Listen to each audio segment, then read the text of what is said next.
Alright, so now I can play in those 5 notes, but I can jump around.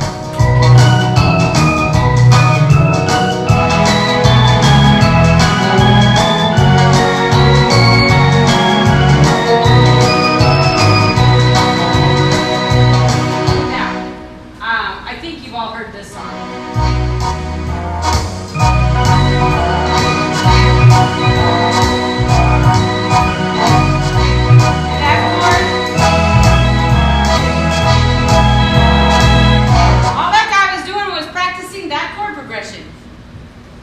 And he was just rolling his chord, and he didn't ever get off the chord. He just played the notes in the chord and it became a song.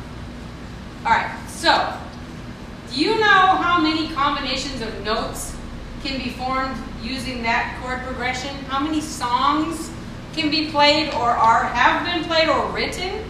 And songs yet to be written by you.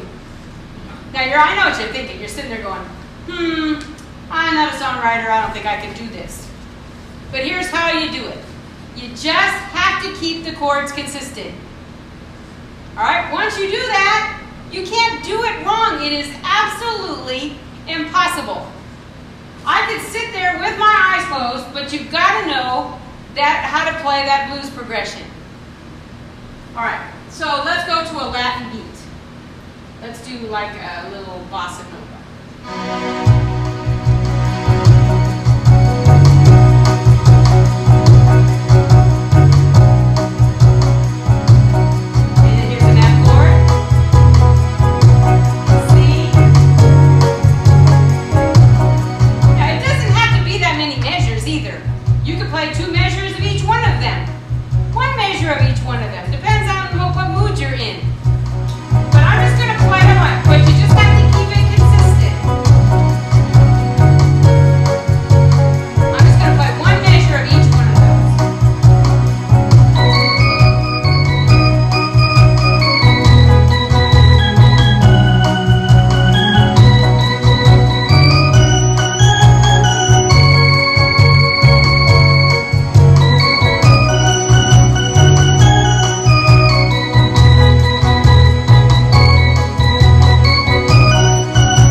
As much Latin as it does gospel.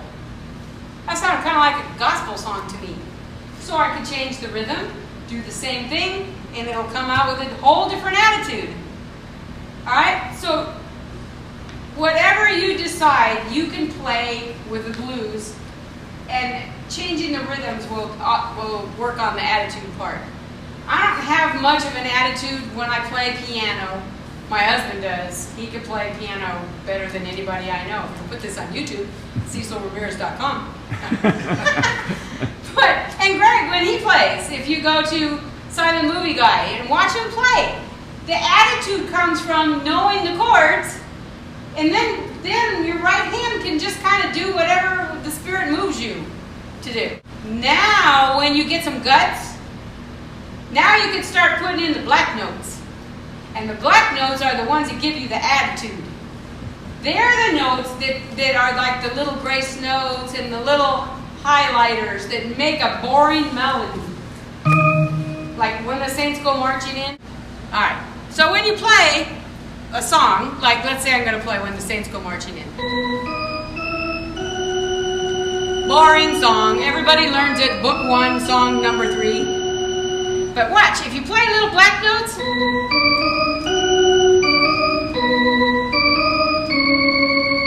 you kind of dust them. Those are called grace notes. Or you do little trills. Give yourself a trill. These are called embellishments. Instead of jumping from C to E, I can go.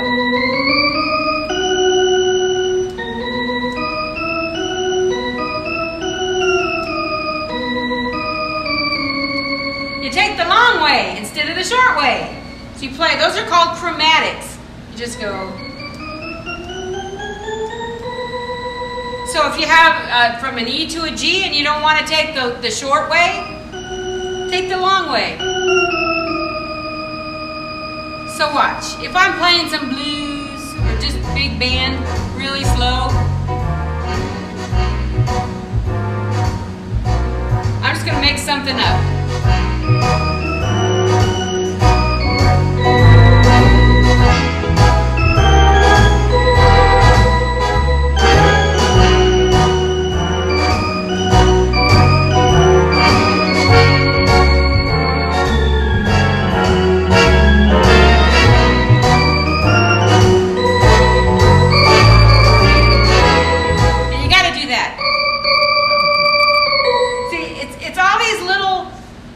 That you do that make you go, yeah, I got an attitude.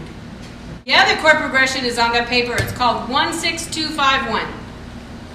1-6-2-5-1 is in almost every song there is, either all of it or a piece of it. And the chords are C, A minor, D minor, G7, and C. C is the first step of the C scale. A minor is the sixth step, D minor is the second, and G7 is the fifth. That's why it's called 1-6-2-5-1. So if you hear a director of a jazz group or something say to his band, play 1-6-2-5-1, that's what he's asking them to do. And they just know the scales, and they put the corresponding chords in there accordingly. But us keyboard players play in the key of C, so it works like this. C, A minor, D minor, G7, and C. Now, I don't know how many of you learned this on the piano.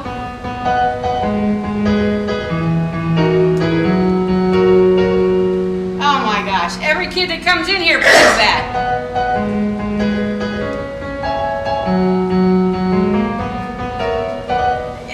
A normal kid thing to learn. Do you know why the kids all play that? Because thousands of songs can be played with it.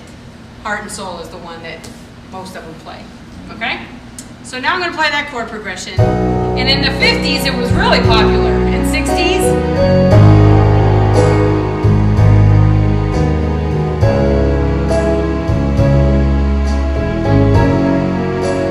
now, can you hear any songs?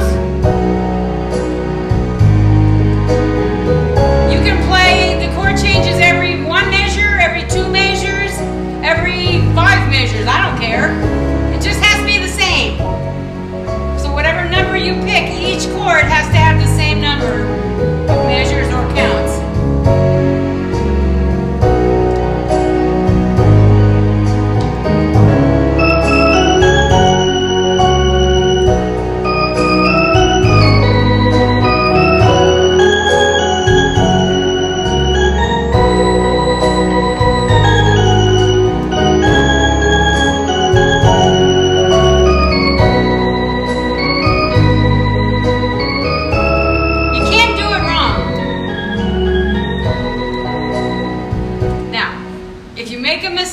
Here's a profound statement. Ready? You're never more than one note away from the right note.